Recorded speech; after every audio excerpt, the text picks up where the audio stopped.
Yes. Hello, welcome back to the Football Terrace.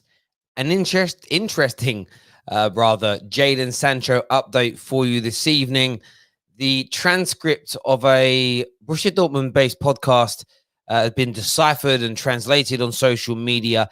I think it reads quite interestingly. We've seen Dortmund try and deny any kind of connection to Man United, any kind of contact. We've seen Man United threaten to walk away from this deal should they not get something favourable. You've seen Fabrizio Romano, one of the most credible journalists in the world, talk about that the fee still needs to be agreed, but personal terms are done. You've seen other information of fees are agreed. It's just a structure that is being discussed, as Daniel Harris said on our show. Four variations of the truth, in my opinion. What has been discussed in this podcast today is very, very interesting. We're going to go into that in a few moments, but the overarching topic here from me to you is Dortmund will sell Sancho. Man United will sign Sancho. Stop being suckered into this nonsense that it may not happen or it will not happen. It is happening. Jadon Sancho is moving to Manchester United Football Club. Hit the like button, hit the share button, please, and subscribe to the channel. So this is the tweet. So you've obviously got the United link here. We'll click on this for a moment so you can see. So they said, I wish I could translate this podcast, but can't speak German, unfortunately. Here is the link. Check out @United link. Go check the podcast out. If you can speak German, if you understand German, it'll make a lot more sense to you than it did me. But the main points were being translated here, and there are four of them. The first one is Sancho will definitely leave Dortmund this summer. That is what journalistic football experts very close to Dortmund believe, first and foremost, that will happen. Secondly, they think the Champions League spot was crucial. They don't believe that Sancho would have joined without it. That's almost irrelevant now because we are in it. It says there is a deadline. Now, they're claiming there's a deadline on Monday, and that is when Dortmund's training camp is meant to start. Remember, we were told there was a deadline this Friday. It's that variation of the truth again. Slightly different information is given to others. It says Dortmund want 120 million. Man United will pay, and they will. Man United will pay that money. What, in my opinion, is being discussed now are the clauses and the trigger points to getting all that money. It will not all be a guarantee. It will not all be upfront. Some will be via amortization and installments. Some will be a lump sum. Some will be because of add-ons. This, for me, is as clear as the nose upon the end of my face. It is visible as my balding, receding hairline. It is going to happen. Too many credible journalists are saying it. The only real difference is, depending on the part of the world the credible journalists are from, the story is changing slightly. A little bit like religious books, pretty much the same story across the board with a few subtle changes here and there. That's why we respect them all. Variations, you see. That'll probably trigger a few people, but there we go. That's my interpretation. And that is how I'm reading this right here, right now. Man United will sign Dortmund. So not Dortmund. No, they won't. They're going to sign Jadon Sancho. He is Dortmund pretty much in the last couple of years. They will sign Jadon Sancho. It's happening. Hit like buttons, hit share buttons, hit retweet buttons. Get yourselves excited. So I'm saying on my leg. And next door at my house, I found a big ass wasp nest. They said it's about the size of 2 footballs in their shed, right?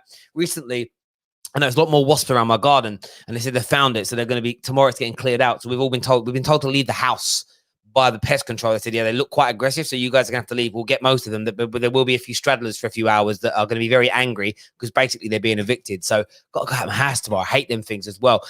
We're going to delve into some of your comments now. We also want to know what you're all thinking, feeling, saying. Get your super chats in. Mark here says, not been on it for a bit, Tel, but hope all is good, mate. One signing only, Sancho, at least. The dog walking piano player is gone. Absolutely. And look, United will sign more than Jadon Sancho this summer. I am absolutely sure of it. I really, really am. Ollie knows what he's doing. Man United are going to get back to their best. There's no doubt about that at all in my mind. It's just going to take time. Man United, we are trying to book an appointment. We are not even a sitting. We're booking an appointment for an experience at the Ivy. That is what we're doing. We're not Arsenal that are going through a drive-through of McDonald's, right? We are going for creme de la creme. We are going for the like prime aged beef here. You know, we're going for something that melts in your mouth. You know that dude, the little hand thing? That's the kind of food we're going for. It takes time. You can't just turn up. You got to negotiate. We ain't ordering McDonald's. It's as simple as that. You know, we're doing it the proper way. That triggers in people. That's where we're at. That's what you do. Terry, do you think the deal will be done tomorrow? My opinion is yes. I think there'll be some time, maybe not completed tomorrow. I think what we might see tomorrow is simultaneous tweets from Dortmund and Man United saying an agreement has been made. I also get the feeling that Man United and Dortmund want to be the club that they want it to be their Twitter, their Insta, their media accounts that post total agreement. I don't think what they want is for Fabrizio or Jan or any other journalist to say, here we go, total agreement. I think they want to be the people to break it. They want it to be their social media that pop off. I really do think what they're trying to avoid is Fabrizio tweeting about it at 8 a.m. and then at 10:30 they announce it. I really do think that. They want to control the whole process, in my opinion. So, yes, I think there's a really good opportunity for it to be announced tomorrow. That's only if he's going to be wearing the number 7 shirt, and we have been told that is happening. Sanchez out, Sancho in, a dream in December. Oli deserve respect. Yes, and according to Fabs, the masterful, the wonderful Fabrizio Romano, Paul Pogba signing a new deal as well. This is simply nothing short of amazing. Nothing short of amazing. We're going to delve into some calls now. Make sure you're all hitting that like button. Just over 1,000 of you tuning in. But we will reiterate again, we'll put this up on the screen. This is being translated from the podcast. Sancho is definitely leaving Dortmund. Man United will pay the £120 million that's going to be asked of them. This is happening. Too many credible people are saying it. For me, it's on the way. There we go. Someone says here, Fabrizio Romano was on the United Stand earlier today. What were your thoughts on it? Brilliant. Absolutely brilliant. Wonderful podcast again. Great interview by Mark Goldbridge and the team there at United Stand. More power to them. Absolutely. We're going to jump into some calls now, see what people are thinking, feeling, and saying.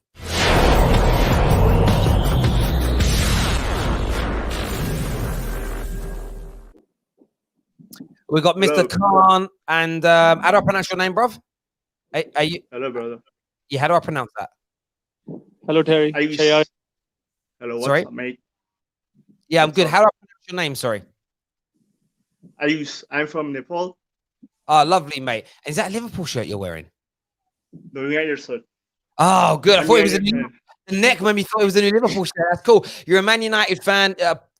What's your thoughts on this deal? Yeah, what's your thoughts on this deal, bro? I think we'll sign Sancho. Maybe it will take like 1 or 2 weeks according to the February videos. So I watched.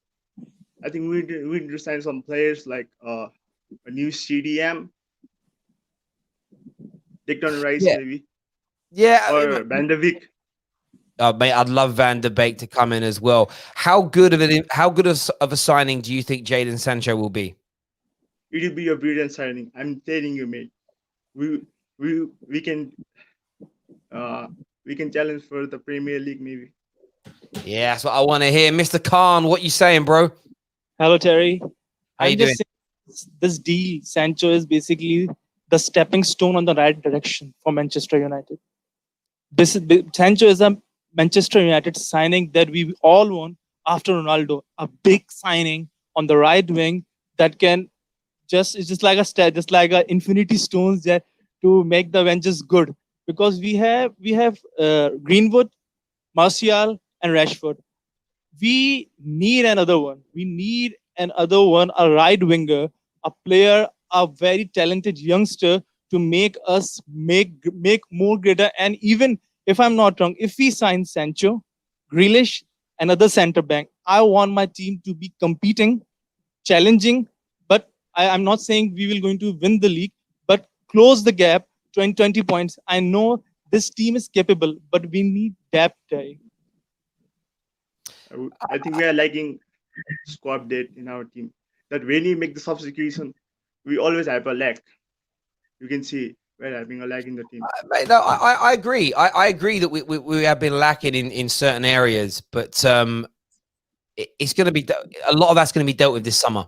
A lot of that is going to be we as Man United fans, in my opinion, will be pleasantly surprised by the end of this window. We'll look at our squad and go, oh, you know, we're going to be Europa League champions.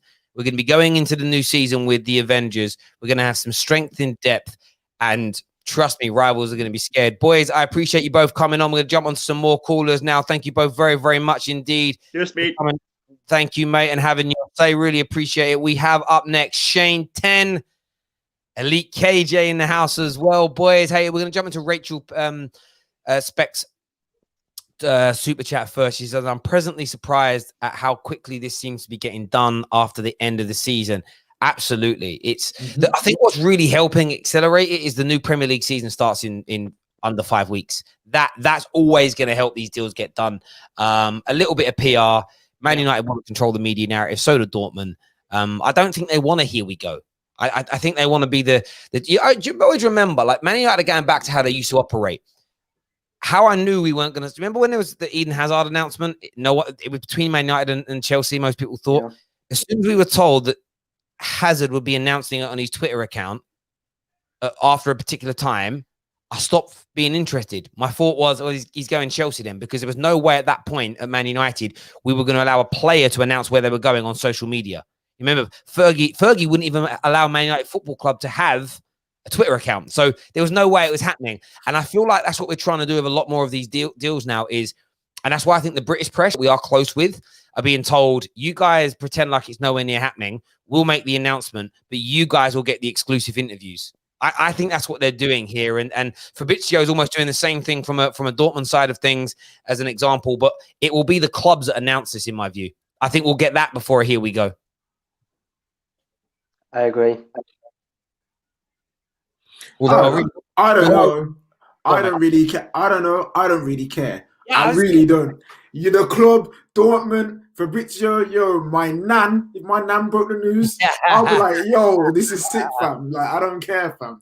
Jadon Sancho. Yeah. I agree with you, Elite. Like, from my point of view, I don't actually care who announces it. I don't care for this media circus they've brought up. It doesn't make me more or less interested in Man United or the signing. But from a logic point, I get why they want to do it. They want to assert their position and say, like, we get deals done when we want, as an example. But it feels very close. So what you saying, KJ, on this now? Like, all the news that's come out again today, I'm sure you watched Fabrizio on the United Stand. I've listened to bits of this podcast. I work with a German guy. I sent it to him. I'm like, bro, tell me what's being said. And he's confirmed what that tweet said. He goes, yeah, it's pretty much what it alludes to. Man United will pay 120 million, and he will lead Dortmund this summer. There's no doubts in their minds. Yeah, I think it's just basically done. I think like you said before, I think it's all about the little parts of the deals that we as fans don't really want to know or care about, because why do we want to know about sponsor deals and who gets what when and why people get certain things? We don't care, fam. We just want to see Jadon Sancho wear that beautiful number 7. Like, you know what I'm saying? So it's going to happen. Hopefully tomorrow. If not, I'm going to guess it's going to be on the Monday of the so-called deadline, just to make it like, oh, we see, we got it just in time. You know what I mean? Just to make it like kind of fancy. But all in all, it's happening. So I'm just chilling, especially with that news of Paul Pogba signing a new contract. Listen. Listen. What's your thoughts on him signing that new deal? I'm happy, man. I'm happy. It puts all the rivals who are saying, oh, Pogba's going to leave. You guys are going to be terrible without Paul Pogba next season. That goes out the window. Boom.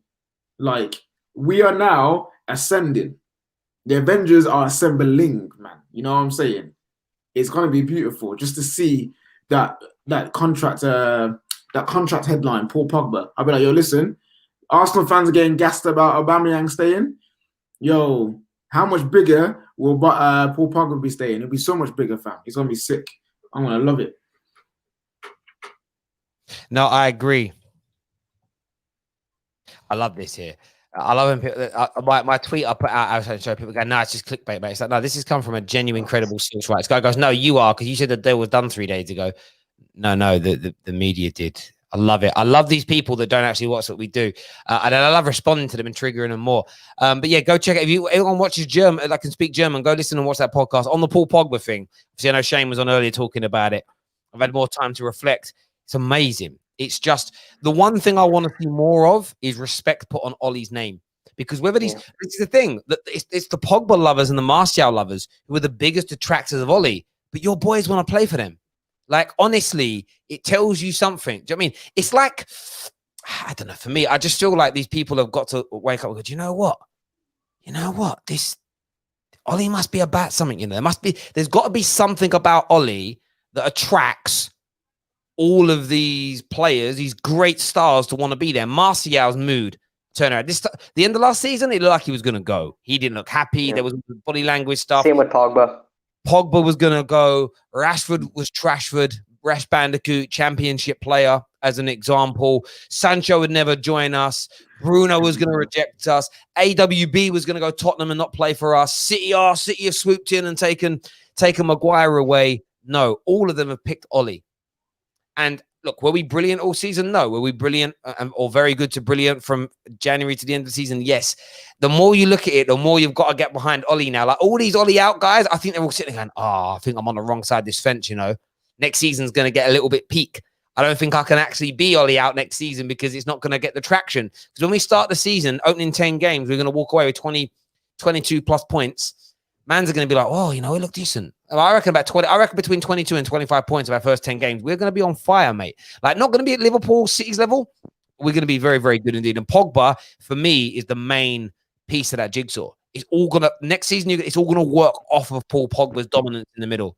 If we switch to a 4-3-3 and finally get that CDM that's mobile, Bruno and Pogba as eights, oh, I'm telling you, our midfield will be so gross. Like, got everything.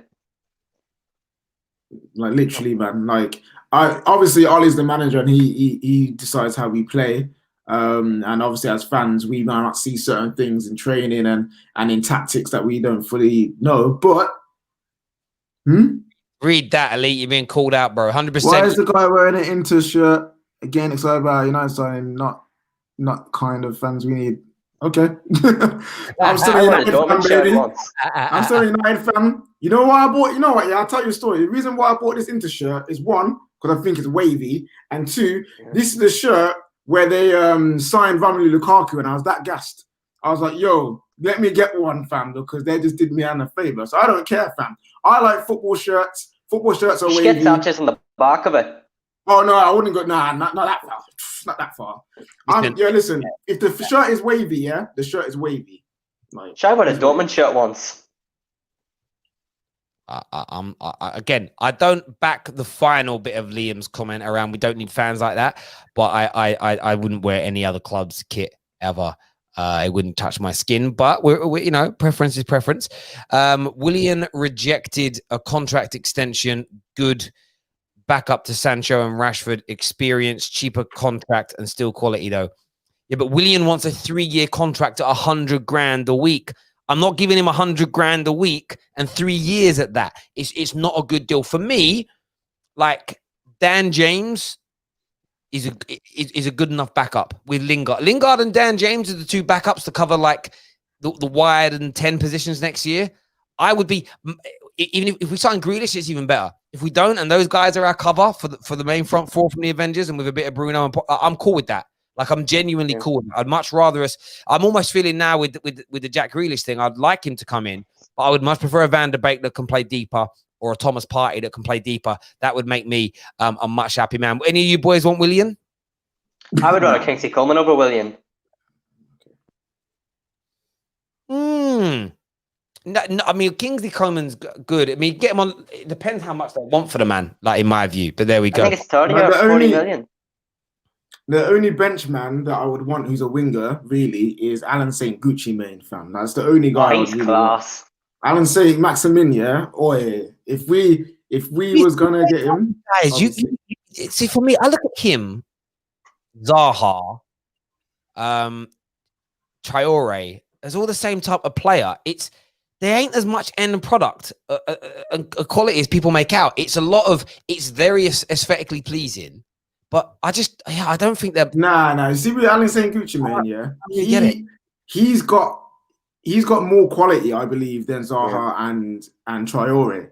Like he does, and I think with him, if you coach into him certain things, he will be flying, man. Like look what he's already done for Newcastle by himself. Literally, he carries that team. He's their main guy.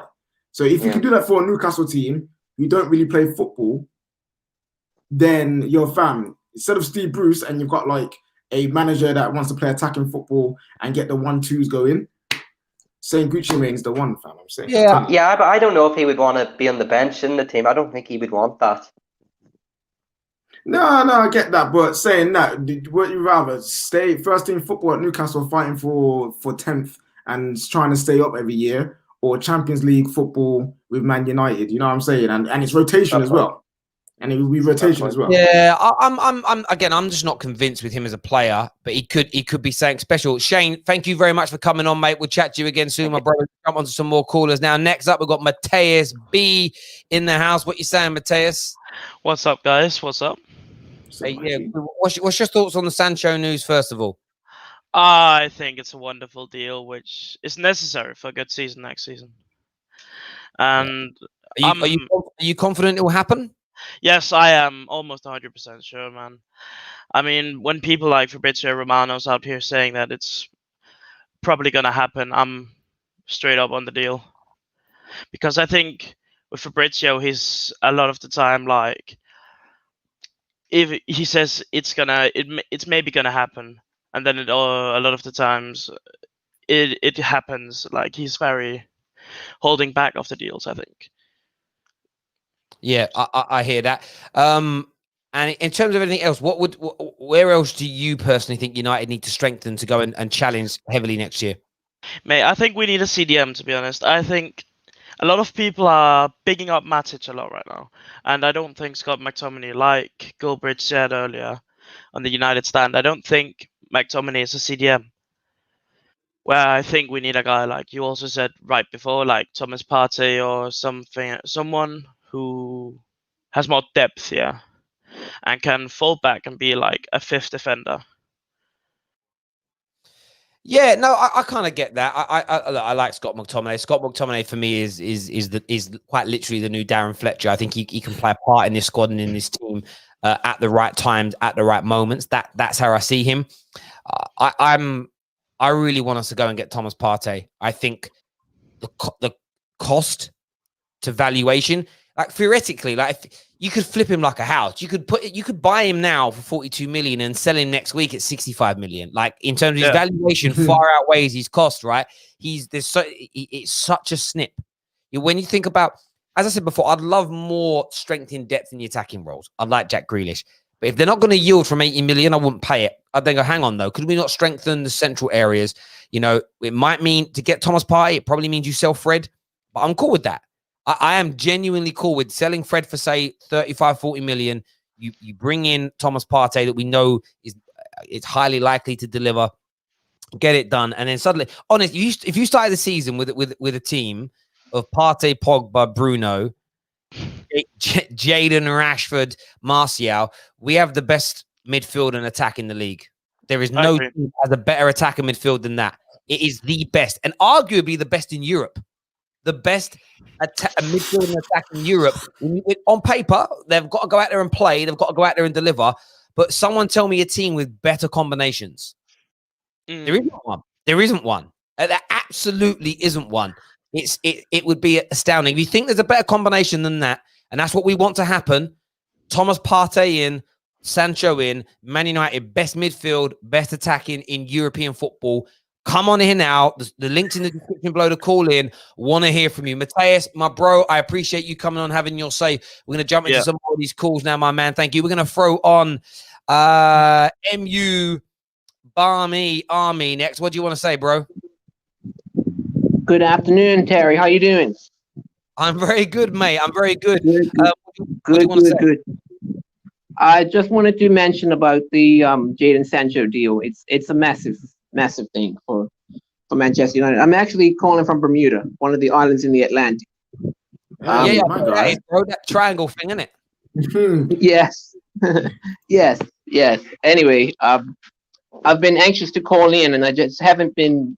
I've been watching you, but I haven't actually been able to get onto StreamYard. So I thought, okay, today's the day. I've been able to knock on your house and say hi.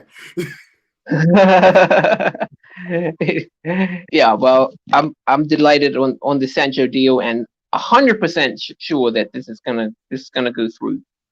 Probably won't be tomorrow. I watched Fabrizio on the United Stand this morning, and it's possible that it could be tomorrow, but I'm just Yeah. I'm just I think optimistic. yeah, and again, if it doesn't go through tomorrow, I'm still going to remain optimistic and positive. It isn't essential for it to go through tomorrow. As an example, it's going to be the great thing is Sancho wants Man United. Nobody else is involved at the moment because he doesn't want to play anywhere else. So it puts us into such a great position. If we were to sign him and Thomas Partey, I want your opinion. If Thomas Partey and Sancho join, the Man United have the best front six, best midfield and attack in European football. In your opinion? Absolutely.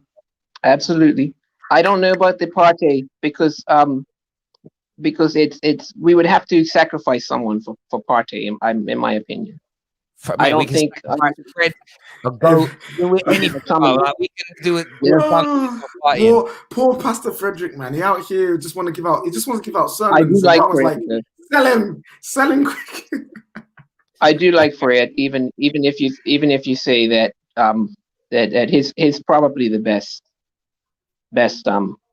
thing to as a swap, but a lot of swap deals. None of we've had 2 or 3 swap deals in this transfer window, and I don't think they're gonna go too sharp next season. To be honest, with a few things that have actually happened across European football, but yeah, no, but I get that, bro. Listen, my man, I appreciate you calling all the way from Bermuda. We'll chat to you again soon, my bro.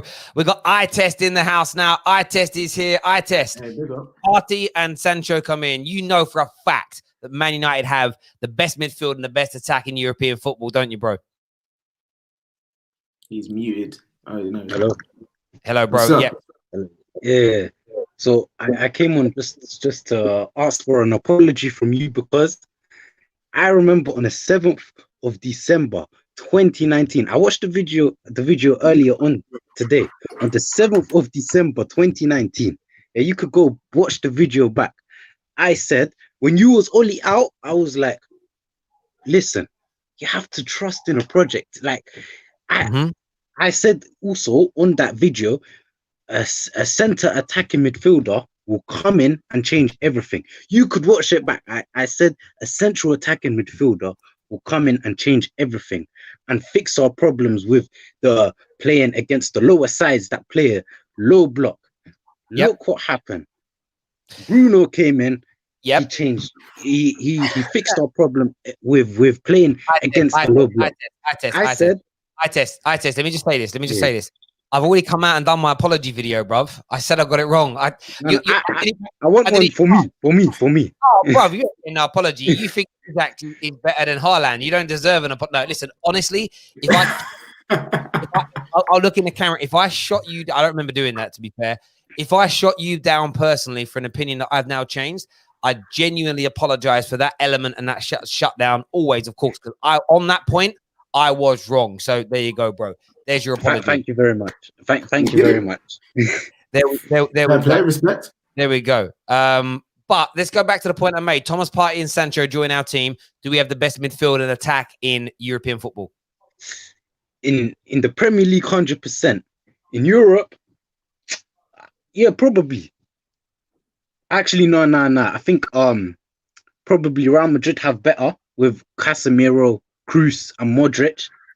Benzema, Eden Hazard, and whoever's on the right, Vinicius, Rodrigo. Nah, I'm sorry. Nah.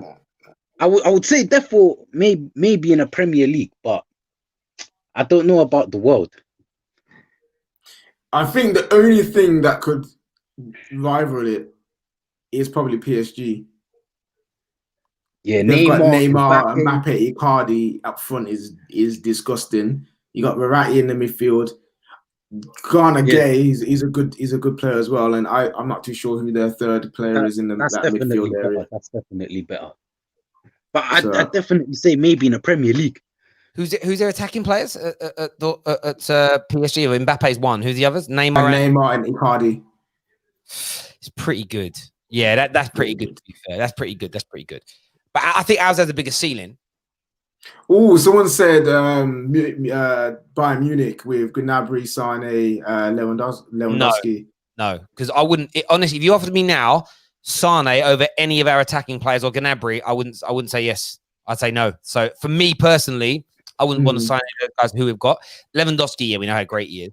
Yeah, I think PSG is probably what's their midfield because I don't watch them. They've got Verratti, Ghana Gay, and the third midfielder. I'm not too sure. See, that's why I would say maybe their attacking three you could argue better, but I would say a midfield of Bruno, Pogba, Thomas Partey would be better. And that's the thing. To be better than what we've got, it's got to be better than the whole six. My question would be, would you swap their six for our six if we sign those players? Oh, hell no. The point is you could only swap all six on no one. That's the point on this. It isn't about, we all know that if you took out Rashford and put in Mbappe, it would be better, right? We know this, right? There's no harm in saying that. But it's about, it's a bit like this. Say our six are Partey, Pogba, Bruno, Rashford, Martial, Sancho. We'll go with those six. Would you swap it for Liverpool's midfield three and front three? The whole package. No. Oh no, I wouldn't do it. So yeah, that's how I'm kind of imagining this in terms of that. Someone said if you put Van der Beek, Bruno, listen, if Van der Beek joins, same thing. It's still brilliant. I mean, it is still absolutely brilliant. I've got a question actually. Oh, yeah, go on, mate. We're going to add Adam to the call as well. Adam, what you saying, bro? I think it's a good move for United, but I feel they need another left back and another centre back just to secure the defence. Because you can have as much attacking players, but if you have a weak defense, it really doesn't help that much. There's only so much you can do as an attacking team. Yeah, no, I get that. We still need to improve our areas of the pitch. That right-hand side of Man United's attack, it's been a problem since Ronaldo left, so that absolutely needs to be addressed. The left back and centre back areas are still a concern, but I used to believe centre back before holding midfield. Now I think CDM is the next priority, and the reason I'm desperate for Thomas Partey is because he's available for 42 mil, and who knows? You know, if he ends up going and even if he goes and joins an Arsenal and then he hates it after 12 months, he's going to cost you more than 42 million pound to take him. So it's a deal that absolutely needs to be done there. Thank you very much, Adam. We're going to jump for a few more calls before we end. We got up next J. Cole. Cole, what you saying, bro? Yo, can you hear me? Is he the real J. Cole? That's the real. Who do you support, bro? Nah, I support Arsenal. Arsenal. So let me ask you this now: Partey, Pogba, Bruno, Sancho, Martial, Rashford. Best front six in the Premier League? What are you saying? It would be if it did happen. Honestly, 1 second. With the party deal, I don't believe that you guys will even get him because personally, I feel like that we've kind of wrapped that one up. And to say that we're broke is really an understatement. Well, it's an overstatement because I feel as though the 55 staff that were left or that were released by the Arsenal, the club, most of them are actually scouting agents. And if you actually think about it, from what Edu has said, he said he's going to bring his own team. And a lot of them also were coaching staff and all of that. So yeah, of course, I get that, but it's the timing of it all. If you're going to make structural restructure, why hasn't he done that earlier? You know what I mean? Why has he done it in the main season? Or why couldn't he just wait until all this blows over and it's a better time to do it? This is probably the best time because scouting there is actually no scouting going on because most leagues are actually finished. It doesn't take a genius to see what's going on in the Champions League also, so you don't really need scouts in the Champions League. With every other league, it does make sense. If we done it during the middle of the season, it would have made a lot of sense for everyone to be angry at Arsenal and things like that. But it's one of those ones. But also, I've also got to say about the Jadon Sancho deal. I want him to come back to the Premier League. I actually want him to I want him to play for Manchester United. Honestly, I feel like you guys would make the league a little bit more entertaining. But if you think about it, you guys' defense, your left back, your left side, it's quite easy to get past. Your right side, Aaron Wan-Bissaka, harder to get past. And probably that right-hand side is you've got less work to do on that side. You get Jadon Sancho, you ain't got to touch that side for a couple of years. With your left-hand side, you actually do need a lot of work, especially with your left centre-back. Oh, okay. I thought you just meant like left wing and left back then, but you mean no. generally like left Nah, centre back, left midfield. Okay, yeah, Yeah, cool. Like you guys as midfielders, like if you like, I wouldn't say you're overrating it, but you kind of are in terms of, you do have your Pogbas and your Brunos, but in those big games, like we have seen against Tottenham, you played well against Manchester City, but against that Tottenham game, that kind of showed me, all right, and even the Leicester game, it kind of showed me that you guys need someone or a couple more players because the spark that Liverpool and City have, the rest of the league probably don't have. I understand that. I think, look, what we'll say was about to end the stream, but yeah, from there's nothing you said that I think is overly controversial. We know we need better strength in depth. The issue that we burned out towards the end of the season was purely that. And look at every single team in the Premier League from the restart till the end. Everyone dropped some clangers of performances, some clangers of results. Like, Chelsea were up and down. City were up and down. Liverpool were up and down. Like, it's just the way it was because it was very unnatural. Played at a weird time of the year. No, like there's all those factors to put into it. So we know we need better players, but I think we're quite relaxed. One thing that's controversial that I may say is that it might be a long shot, but if Arsenal get in Gabriel, Partey, and we get in a creative player, it doesn't even have to be Coutinho. If we get And this all talk about Willian being a horrible signing, I don't get it because Willian is a backup left winger anyways. Martinelli is out until December. If we only have Saka there and Saka gets injured, we have no other left winger. So you Arsenal fans that play say Aubameyang on the left though, bro. Aubameyang, but we want to sell Lacazette. If we sell Lacazette, who's going to play down the middle? You're not going to play. You're actually looking to sell him. Okay. Do you know what I think it is? I don't think anyone's saying it's a bad. Look, Chelsea fans will say it's a bad signing. That's fine. Yeah. They're going to say that. It's not. I don't think it's a bad signing. I think it's embarrassing that people are trying to sell it as he's rejecting Chelsea. A lot of people saying that, but in all honesty, he's signing to Arsenal for 3 years for 100k. He was asking for more than that at Chelsea for 2 years. So it is what it is. But mate, listen, everyone who's tuned in, thank you. Please all smash that like button for us. And we're finishing top 4 next season. All right, listen, bro. I'm not even thinking that's a terrible shout. You know, I'm telling you, your judge might be on full force next season. I have a feeling, fam. It ain't happening. But listen, everyone who's tuned in, thank you. Take care. Goodbye. God bless. Hit the like button, and we'll see you all again soon.